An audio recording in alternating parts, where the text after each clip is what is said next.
Hello and welcome once again to HT Auto EV Conclave, where we have been trying to weave a path through what is truly a revolution, an EV revolution. The path, of course, is to make sense of the paradigm shift in mobility that's afoot the world over and even here in India. This paradigm shift, many believe, is being powered by cars by luxury car makers. It is only obvious then that the gentlemen at the helm of the biggest luxury car brands in the country share their views about EVs, EV technology, and where really is India placed vis-a-vis the world. Therefore, it gives me immense pleasure to welcome today Jyoti Malhotra. He's MD at Volvo Car India. Also joining us is Martin Schwenk. He's MD and CEO at Mercedes-Benz India. And of course, Balbir Singh Dhillon. He's head at Audi India. Gentlemen, appreciate each and every one of you for taking the time out and joining us today. So without further ado, let me get this session started with you, Martin. I mean, Mercedes drove in the EQC last December, and most of us predicted a first mover advantage. I know the first batch is sold out, and the second batch is coming out soon. But in the larger scheme of things, are relatively small volumes good enough to make any mark in the overall Indian automotive industry? Bringing the electric vehicle to India is, in the first step, is a strategic move. You have to think of what is the trend, what is the strategy going forward. And we definitely believed, let's introduce our EQ brand, which we already introduced then early last year. And then we wanted subsequently come with the EQC. The first pandemic wave actually pushed that a little bit behind, and we could only do it in October. But our target was clearly to establish not only us as leading in that industry, but also to establish a network and experiences on customer side and on our side on how to do business with electric vehicles.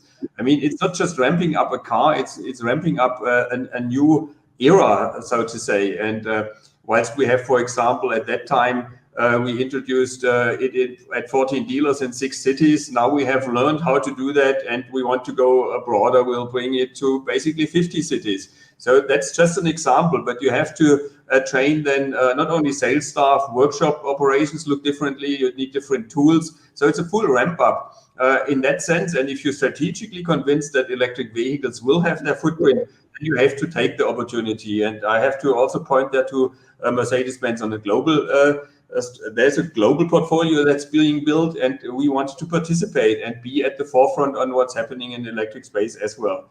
So that's basically in the short what we did, and I can say we had a lot of good experiences now and a lot of learnings as well. I mean, the EQC is certainly not a car which will sell in thousands, yeah.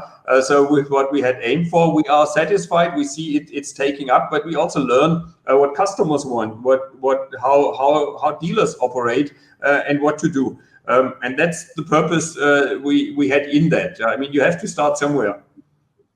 Right. I mean, from what I gather, there is a learning curve, of course, for the consumer, for the buyer when it comes to electric vehicles. You're pointing to the learning curve for the OEMs as well. You've mentioned dealers need to be trained, the sales staff need to be trained. It's very interesting. But let me move from the first to the latest. Balbir, let me get you in then. Audi is the latest in the luxury segment with an EV in India. Now, at the launch, you said something that I found very interesting. You said EVs in India are a marathon and not a sprint. But do you reckon the marathon in the country in here would be a little longer than it is in the West because of our unique challenges, whether it's terrain or climate or economic and social differentiations? What are your views about the marathon, so to speak, that you mentioned previously? Greetings to you all and all the colleagues on the show. Yes, I would agree that it's going to be a marathon, as I mentioned before. You have to understand that whenever we, as a manufacturer, decide to bring in any vehicle, it's a very strategic move because we just don't bring in vehicles. We have to serve these vehicles through their life cycle. So it's a decision made for a long-term commitment to the country. Why I said marathon is because we have to be patient with being successful in the country. It's a very large country, and the infrastructure to support the electric vehicles is in the very initial stage. And all of us, including ourselves, we are doing our bit to put in charging stations, but at the same time giving comfort to our customers who are going to buy these cars, so that their ownership experience is very, very smooth. And I personally believe that each one car that we sell, and eventually that experience of the customer will talk, and it will multiply to his friend circle, family, and eventually more and more people will come on board. So that is my thought, that instead of we speaking about how many cars we've sold in 3 months or 6 months time, we'll have to have a longer view, so that it is established with a good base. And as we move on, as of now, we're bringing these cars that fully manufactured from Germany. And as we move on, we will see if there is further potential to also make these cars in the country. Right. Jyoti, do you agree with what Balbir and Martin just said? Is there a long-term strategy when it comes for luxury EV manufacturers and their outlook for electric vehicles? I mean, one part is, of course, that. The other part is Volvo has been doing a lot of market research as far as the consumers here in the country are also concerned. So if you can just shed light on both these aspects. Yeah, good evening to all the viewers and good evening to you, all the panelists. Yeah, I think first of all, absolutely I agree. I think both with Martin and Balbir, I think this is not something which this is a very strategic move that we need to plan. This change is not going to happen overnight. We know that there is a transition happening in the market globally as well as here in India. And I think what Balbir said with respect to this being a marathon, it is absolutely right. This is just the beginning, and we will all have to see how things pan out from here. But obviously, all of us are working our own ways of looking at the market and strategizing. And consumer inputs are very, very important when it comes to planning a transition or a strategy like this. And our research so far shows that customers, especially in the luxury segment, are ready for this change.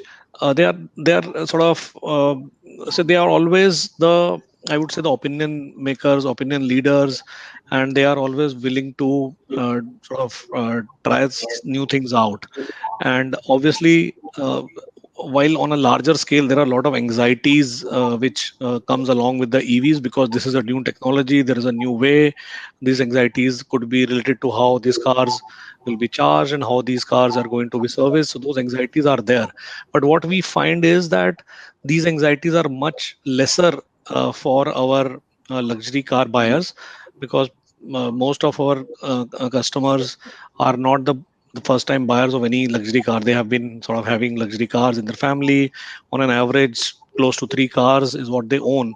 So a lot of these anxieties in a way take a backstage, whereas what we heard is that they really want to come out and experiment. They want to be seen as sort of these opinion leaders. They are not opinion leaders just for the sake of it. They want to really be seen as people who can come and bring these changes. And what we see here is another thing that we hear from our customers is that they are wanting to try out EVs, and I think that is exactly true for us. So we did in our own way a bit of a dipstick almost maybe more than 2 years back. We brought in a XC90 T8, which is a plug-in hybrid, and we have had a fantastic run. And although this had only a very small range of something like 40 kilometers, but what we were able to learn in terms of how customers sort of look for their charging infrastructure and what they want from their cars when it comes to, obviously, plug-in hybrid had an advantage. The anxieties are much lesser, but we had a lot of learning from there. And then our recent consumer survey tells us that customers are willing and they're ready. Another very important thing which we heard from the customer is that they are also ready to pay some premium. But what they don't tell us is how much premium they're ready to pay. What we hear is a reasonable premium, and that reasonable can be very tricky. And hence, we will all have to come out and see what is that sweet spot where customers can really come forward and really adopt this new technology. And it's a beginning, as we just said. I think it's a beginning of a new era and a beginning of this transition. Jyoti, very interesting points. Let me just pack another question in there, taking from what you said. how important is it? You mentioned that your customers, some of them, most of them are ready to pay a bit of a premium. It's all about finding that sweet spot when it comes to pricing. But at a time when luxury car makers overall are also looking at getting first-time luxury car buyers into their fold, EV still would be something that's very, very niche for a niche audience. So how important is the affordability factor when it comes to electric vehicles? See, as I said, I think affordability is always important. It is not that that customers won't come forward. What we see here is that as I said, I think most of these customers own multiple cars, and not necessarily that all of them are luxury cars. They have a fleet of cars, sometimes a mix of luxury as well as non-luxury cars. And our take here is that people who already have luxury cars in their fleet are likely to buy this whatever EVs that we offer. Customers probably will not buy this as their first luxury car. That I think is looks quite apparent. However, having said that, depending on at what price point, what sweet spot we are all able to find, there could be a possibility that customers who are thinking of buying a luxury car, which is an ICE, this gives a very good opportunity or an option for these customers, and they can then choose depending on their outlook whether they want to go in for an ICE and BEV. Obviously, to start with, the number of maybe customers who would be willing to buy an ICE could be higher to start with. Maybe this will grow as we move forward, and this is why we all need to bring our introductory car here and test out how customers are going to react, and what will be the real on ground experience that we need to learn. As Martin said, I think we have to do a lot of learning as OEMs when it comes to EVs, and we have to make a start somewhere. And we have decided that XC40 Recharge is where we make our start. Right. But Balbir, would you agree then? What are your views about pricing an electric vehicle, a luxury electric vehicle? My personal opinion is that somebody who's in the market for a luxury car, an ICE car, that price tag isn't all that much of a factor. It's about how the car performs, looks, the luxury quotient. But when it comes to EV, there is a slight chance that somebody out in the market for, say, an e-tron, just for example, is also looking at the other products that you have, some of your performance cars, for example. Is affordability a factor, you think, for an Audi customer who's out there for an EV? I think in general, you have to understand that for every price point, there is a customer. So the lower you come onto the price points, the wider the customer profile becomes. And at the top, when at this point in time the cars are coming as CBOs, fully imported ones, and of course being you're paying the highest duties on this, the cars are expensive. Of course, they also do compete with our other products, which are sports cars in that segment. So there is definitely a positive pull that we are seeing from last couple of weeks or months from the time we have started to work on this EV project. So their customers are willing to experiment. Customers are very positive about buying cars in luxury space, even at this price point. But yes, the volumes will remain limited because the cars are worth over 1 CR, and we are actually offering this to a very limited set of customers, whether they are existing customers of ours or they are first-time buyers into EV space or first-time buyers in an Audi. So there is definitely a limitation because of the price point, and if this price points become more aggressive in the times to come, and we are able to bring in cars at lower segment, or if the duties are lower, then obviously we are able to address a wider section of prospective buyers, and we will sell more cars. Right. Price point, since we are on that topic, there is something else that's a matter of debate. It's being questioned, considered. It's about the possible cut in import duty. Martin, what are your views? What are the views of Mercedes-Benz India about a possible cut in import duty? Do you think it has the potential of reducing the price and therefore bringing many more people into the luxury EV fold? It can sort of galvanize sales. I mean, let me say it like this: the overall cost in the premium and luxury space for a customer to purchase a car, and that's combined. It's almost the smallest part is the actually hardware.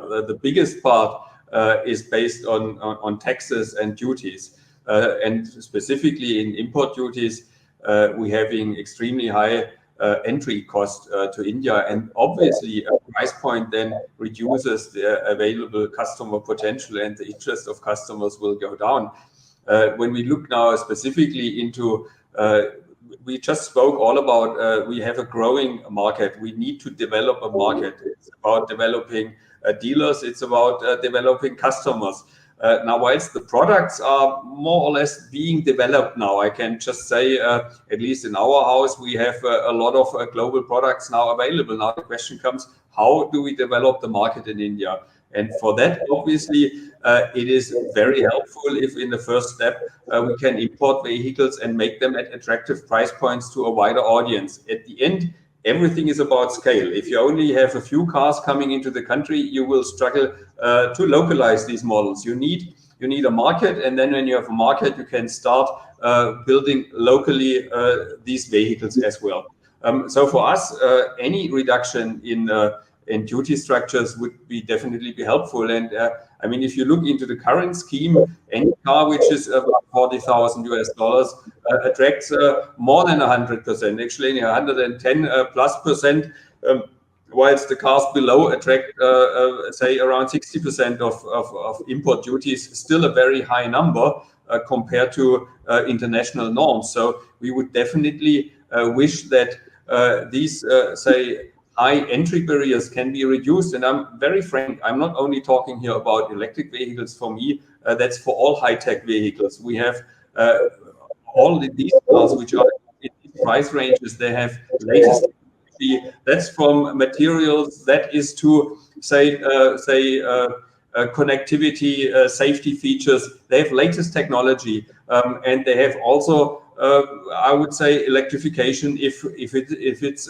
needed and wanted for the customers then here. So what we need to look into, allowing a technology transfer, bringing it to India, growing the market, developing also the skills that are necessary to service these cars, and then eventually to produce them. If you ask me, of course, it is a hurdle, the price points we have. And they are to a large extent to be attributed to relatively high import duties. That's my position. My position is clear. That's not something that has developed over the last 4 weeks or 4 months or whatever. It is a standing position of Mercedes-Benz that it is limiting the development of the market, the high entry cost, high cost for importation of vehicles, and it limits us then eventually in growing the market and producing locally vehicles of latest and highest technological standards. And that includes electric vehicles, but is not limited to electric vehicles. Right. Jyoti, taking the same question to you, is that price point and the taxation system a bit of a headache for Volvo in the plans towards getting the XC40 Recharge to the country? Obviously, I think with respect to, I think as Martin said, I think taxes and duties here are a barrier, and I think these are barrier for all of us in terms of the industry development, and that applies to all the cars, whether it is electric or whether it is ICE cars.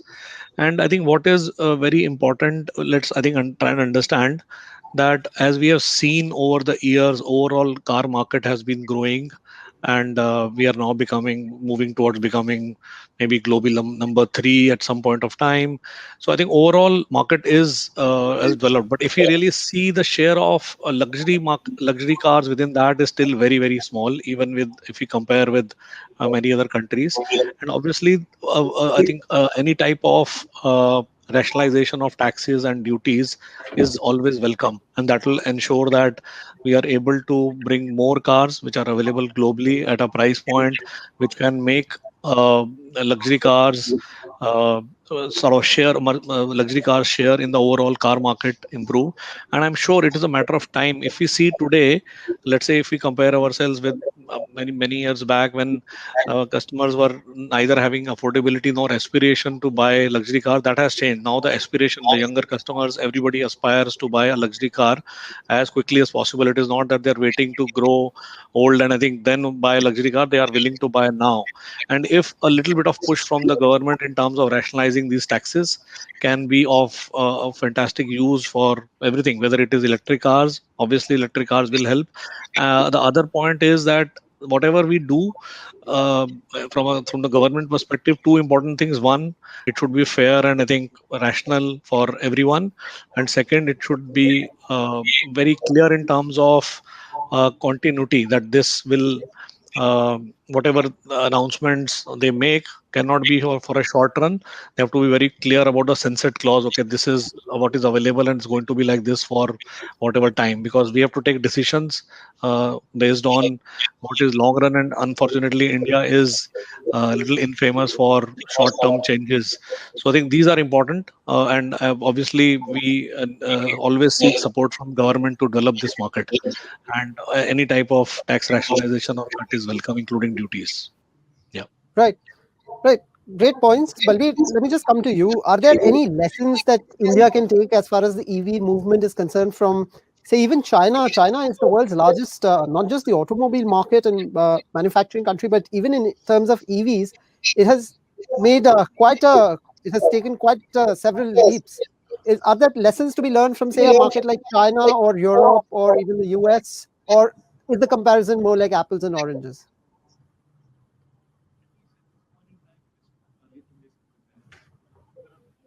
Balbir, I think you're on mute.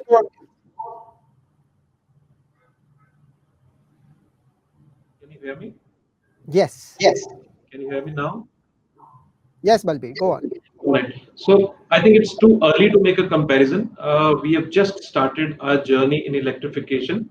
But of course, there are always lessons to learn. I think the biggest lesson for all of us to learn is about setting up the infrastructure. So that's one of the reasons, for example, when we are setting up charging stations, we are opening up all the charging stations for anybody to come and charge well at our dealerships. Also, we are trying to put charging stations at our group dealerships. So we are also expanding there.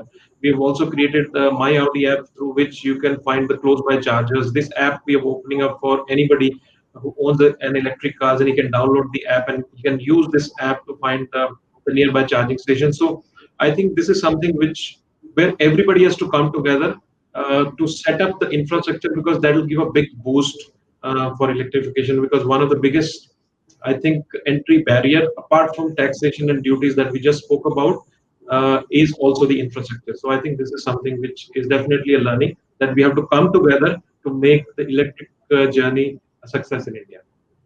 Right. It is like how I would like to say, when it comes to EVs and luxury EVs, it's about competing with the products, but collaborating when it comes to the infrastructure, the charging infrastructure, and Balbir, thank you. You mentioned something that's equally important when it comes to electric vehicles, the charging infrastructure, the pace of development for charging our vehicles here in the country. My question, therefore, Martin, to you is that, say, somebody who's going to buy an EQC perhaps has a nice big garage. Do you think it's possible that he or she is less concerned about public infrastructure support than somebody who would actually get a product in the mass market segment? Yeah, I mean, clearly, we have our cars get delivered with a wall box. And as Balbir mentioned, for Audi, we obviously have already a little bit early also fitted our dealerships with similar features.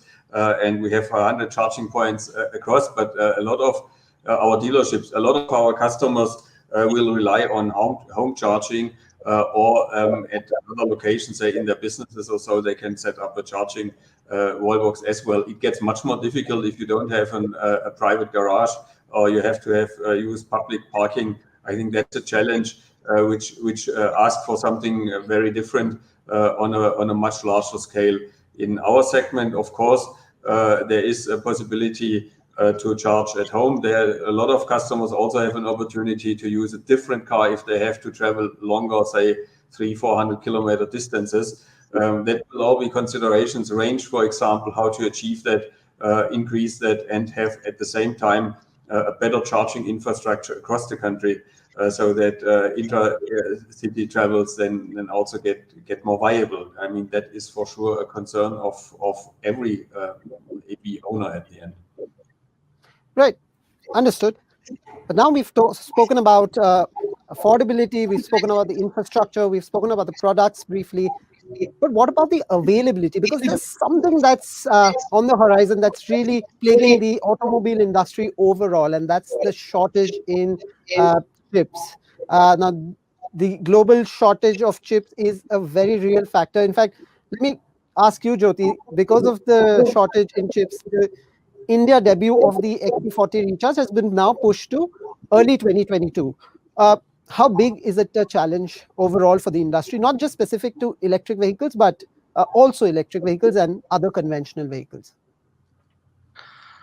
Yeah, I think this is. I think this chip is a global issue. It is not only us who is affected. I'm sure this is something which is affecting everyone. We have heard stories recently here in India. Indian companies, Maruti, Tata, are also talking about facing these challenges, and our global plants are also facing a similar sort of issues. And one of the reasons that we had to push back our XC40 Recharge debut here was primarily related to this of some production adjustments which have to be done. And the idea for this was that we want continuity in supplies. We don't want to bring some car, have some initial orders, and then have to make a stop and then start supplies later. I think that could create a lot of hassle in the market. So the reason that we pushed it by few months is to ensure that there is a continuity of supplies and we are able to build the momentum of this whole introduction and launch. And as I said, I think this chip shortage is, I think all manufacturers are working in their own way to maximize the production and to ensure that we have the right mix of cars to sort of cater to the market. And we have to take some calls. All of us have to adjust with the current situation. Right. Well, how much is that semiconductor chip shortage a concern for Audi and Audi India? I think we have been managing well. We have to also understand the planning cycle for luxury cars is between 9 months to 12 months and sometimes even longer. So far, whatever cars we have been getting this year is what was planned. But we definitely see going forward, there are challenges, but it's a developing situation. It's not a fixed situation. On a week-to-week basis, we get further feedback about what is happening in this arena. And yes, there are some Southeast Asian countries where the chips are mostly manufactured. They are undergoing lockdowns again, and that is definitely impacting the overall supply chain. So, I mean, this is one of the issues. Apart from this, we continue to face also challenges like, at this point in time, even supply chain in terms of shipments is another challenge which the automotive industry, especially the luxury space, is facing. And then the challenges that we face towards devaluation of currency. So there are multiple challenges apart from what you mentioned. So it's a combination of everything that we have to face at this point in time, which is not just interrupting the supply, but also putting a lot of pressure on the costs. So commodity prices, for that example. So it's a culmination of all these things, which is actually we have to face at this point in time when we are operating in this space. And as Jyoti mentioned, that luxury space still remains to be very tiny little, let's say just over 1% of automotive car markets in India. And all of us are invested heavily in India. I can say from our side that, we need some support here so that this luxury space grows further. I mean, 1% is almost negligible. Even if you talk about Southeast Asian countries, the penetration of luxury space is 5 to 6%. So yes, there is semiconductor, just one tiny little issue. I think this will get resolved over a period of time. It's a matter of time. But I think our problems or the headwinds that we face are much bigger than just the chip shortage. Right. Martin, let me just then bring it to you. More challenges than opportunities in the current scheme of things, whether it's about the semiconductor chip shortage or even the possible threat of a third wave here in India. Do you see more challenges, more opportunities, or making any sort of prediction is a very difficult question to ask? Well, maybe first on the challenges side, of course, we have all some sort of supply chain challenges, and it needs careful planning and review of, say, prioritization. So far, we have had some impacts, but we're trying to mitigate that.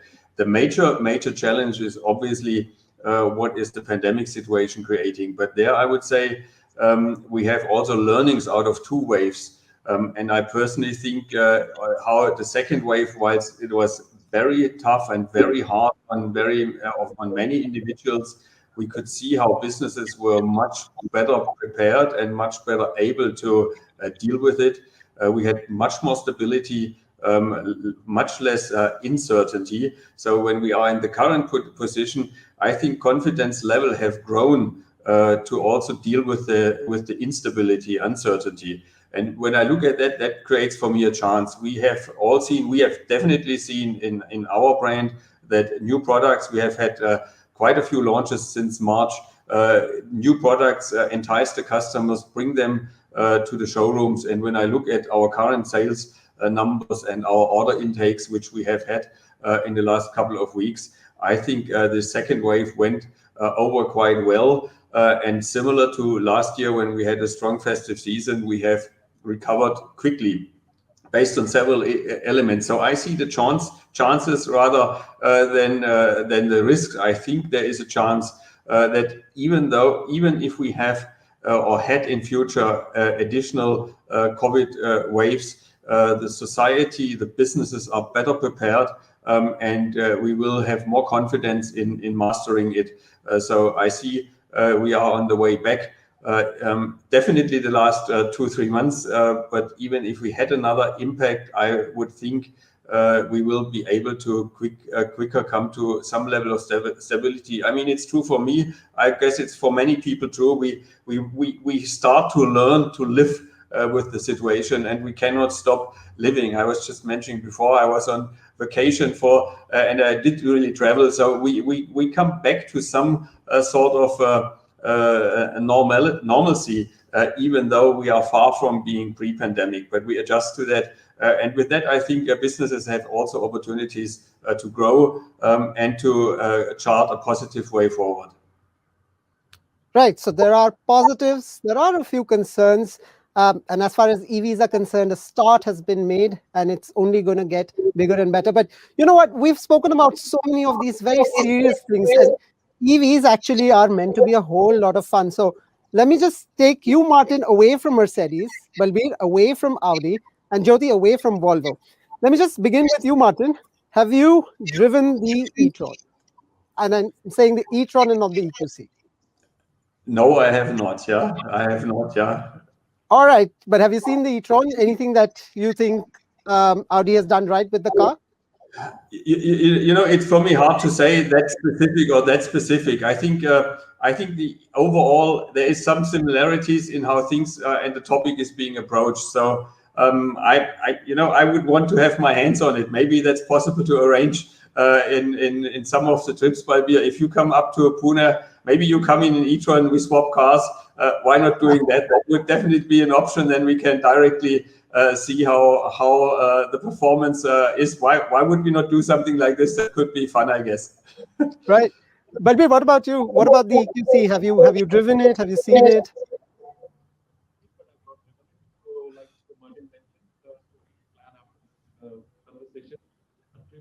Either for me to come to Pune or for Martin to come to Mumbai, swap the cars. Great. I see invites going, and you may have to invite Jyoti as well, because there is that XC40 Recharge that's about to come to the Indian market early 2022. But Jyoti, what are you currently driving? Is it a hybrid or what is it that you're taking out every day? Yeah, I have a XC90 plug-in hybrid is one car that I use, and I also have an S90. So I have a sort of first-hand experience, at least of a plug-in hybrid in terms of charging and how does that go. And unfortunately, right now we are still working from home, and I think there are very restricted travel, and I hardly need to either charge or fuel any of my cars. So I think this is a very different situation. But going on, I think moving into a new normal I intend the moment XC40 recharge comes, I'm going to replace definitely my S90 with the XC40 recharge. All right, so it seems like it is on me to get the e-tron, the EQC, and the XC40 recharge all together. That will be surely a very, very electrifying ride. But for now, gentlemen, thank you so much for taking the time out and sharing your views. I really appreciate you joining us today. And to you, our viewers, thanks for joining this session. But HT Auto EV Conclave continues in just a few moments. The next session, policy ecosystem for EVs here in India, perhaps the most important part of the EV revolution in the country. So stay tuned and thank you for watching. Thank you. Good evening. Bye-bye.